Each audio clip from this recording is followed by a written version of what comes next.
to be able to do this, we have to use our resources prudently. But a broken system can only offer broken services.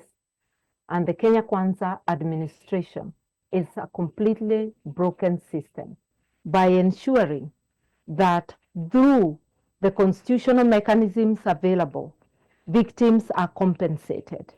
And people do not necessarily have to go to court because we have the Kenya National Commission on Human Rights, which is empowered.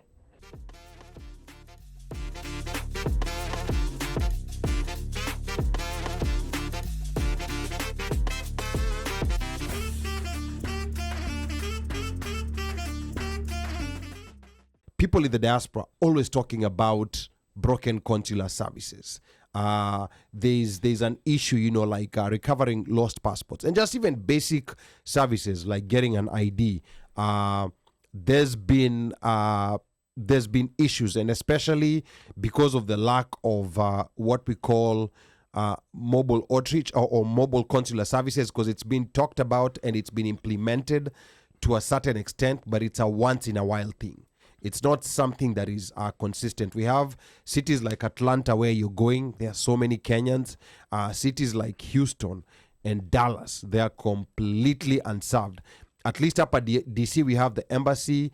We have in LA, we have the consulate. We have a mission in New York, and then we also have a consulate in LA. But the United States is a very big country. You've traveled here multiple times, Honorable Karua. So what will a Karua administration do to address this? Because this has been a pain point, president after president, for a very, very long time for Kenyans. Honorable Martha Karua. I think it's a matter that has to be addressed, ensuring that consular services are accessible, and with it also when it comes to diaspora voting, ensuring that people do not have to travel very long distances, and considering the cities that have a concentration of Kenyans. I think to be able to do this, we have to use our resources prudently. But a broken system can only offer broken services. And the Kenya Kwanza administration is a completely broken system that cannot offer services to Kenyans or even to the diaspora. This would be rectified by a Karua administration. Okay, so it will be rectified by a Karua administration. So you had it from her. Again, the number to call, people still asking, is 202-683-4570. Press *5 to speak. We will only give an opportunity to one or two people to speak. Is there a call already? Not yet. Okay, so number is 202-683. They'll start calling when we're on the tail end of the interview. Yes, I know that's what normally happens. Yeah. Now, we have Irungu Horton, all the way from... he's in Los Angeles right now. I did not even know he was in the United States. He's tuned in.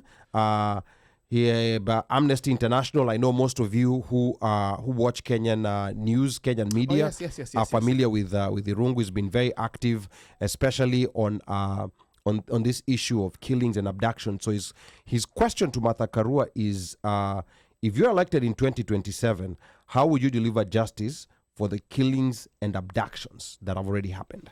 Irungu, I would ensure firstly that the culprits of the abductions are brought to book, because you never can bring this to an end without making sure that those who carry out these heinous crimes are prosecuted and that they are brought to account.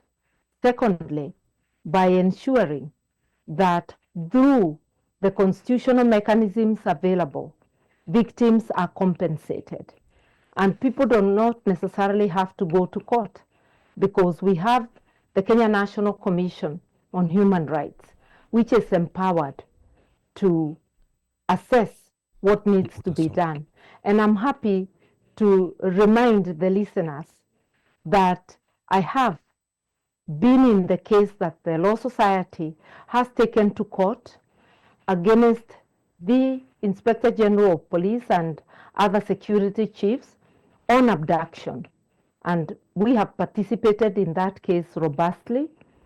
The judgment has been postponed for the second time. It was to be on the 21st of March, postponed to the 4th of April, and now postponed to the 11th of April, when I do really hope it will be delivered. So human rights are at the core of the People's Liberation Party and one of my core beliefs, and we would ensure that people enjoy their human rights unhindered.